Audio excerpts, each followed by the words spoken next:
சிறுகதை ஒன்று. உயரம்தான் பதில். வானத்தின் உயரத்தில் பெரிய கூர்மையா ஒரு கழுகு பறந்தது. அந்த கீழே இருந்து பெரிய கண்களை பார்த்து கொண்டது ஒரு காகம்.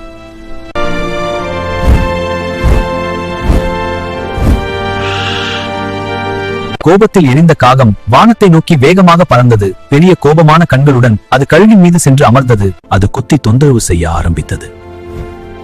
ஆனால் அது அமைதியாகவே மேலே பறந்தது.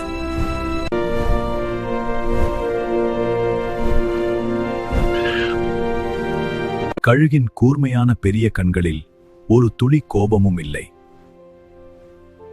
மேலும் மேலும் மேலே பறந்த கழுகு உயரத்தை தான் பதிலாக பயன்படுத்தியது. அந்த உயரத்தில் காகத்தால் சுவாசிக்க முடியவில்லை. சோர்ந்த காகம் தடுமாறி சமநிலையை இழந்தது. உயரத்தில் நிலைக்க முடியாமல் அது கீழே விழத் தொடங்கியது.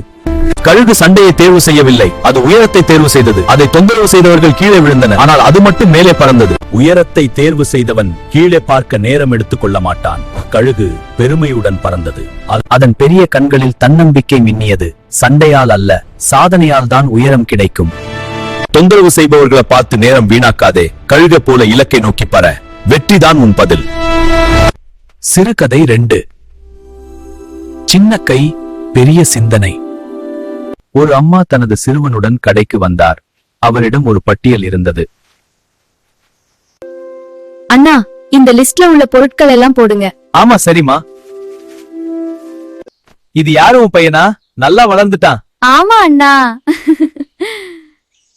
பொருட்களை எல்லாம் கொடுத்து முடித்த பிறகு கடைக்காரர் சிறுவனை அழைத்தார். அவர் முன்னிருந்த சாக்லேட் பாட்டிலை காட்டினார்.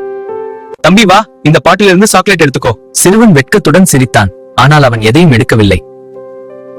கடைக்காரர் சொன்ன போதும் சிறுவன் எதையும் எடுக்கவில்லை. அதை பார்த்த அம்மா அவனை மெதுவா ஊக்கப்படுத்தினார். எடுத்துக்கோப்பா, அண்ணா தான் சொல்றாரே. சிறுவன் மீண்டும் சிரித்தான். ஆனால் அவன் கையை நீட்டவில்லை.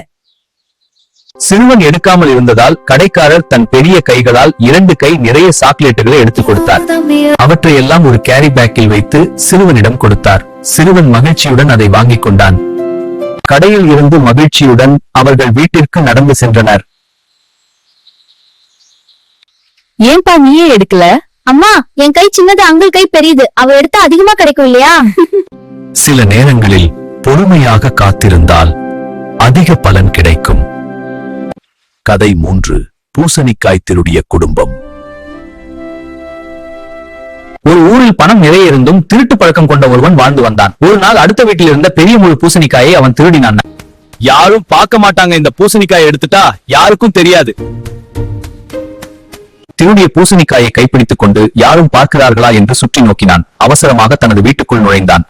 அந்த கிராமம் முழுவதும் இதை பத்தி பேசத் தொடங்கியது. பூசணிக்காய் திருடியது இவர்தான் இல்லையா? அந்த பூசணிக்காய் திருடிய குடும்பத்திலிருந்து வந்த பையன் இவன்தான்.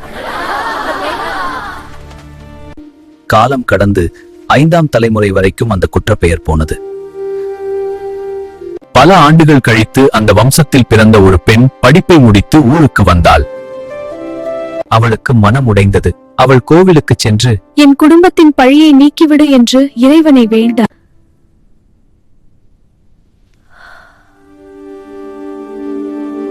அந்த நேரத்தில் கோவில் மூலையில் நின்றிருந்த ஒரு சித்தரை அவள் கவனித்தாள். மனம் கனிந்தவள் அவரை நோக்கி நடந்து சென்றாள். அப்போது ஒரு சித்தர் அவளிடம் கூறினார், பசித்தவர்களுக்கு அன்னதானம் கொடு, நல்ல செயலால் பழி நீங்கும் என்றார். அவள் தினமும் பசித்தவர்களுக்கு உணவளித்தாள். ஊரில் நல்ல பெயர் பரவத் தொடங்கியது. ஒரு நாள் ஒரு குடும்பம் ஒரு பையனை தேடி வழி கேட்டது. அப்போது அருகில் நின்றிருந்த ஒரு சிறுமி, அங்கே தினமும் சாப்பாடு கொடுக்கும் வீடு இருக்கிறதே, அதுதான் அவர்கள் வீடு. இனி அந்த குடும்பம் திருட்டு பழியால் அல்ல, அன்னதானம் செய்யும் நல்ல பெயரால் அறியப்பட்டது. ஒரு குடும்பத்தின் பெயரை கெடுத்தது ஒரு தவறு, ஆனால் அதையே மாற்றியது ஒரு நல்ல செயல்.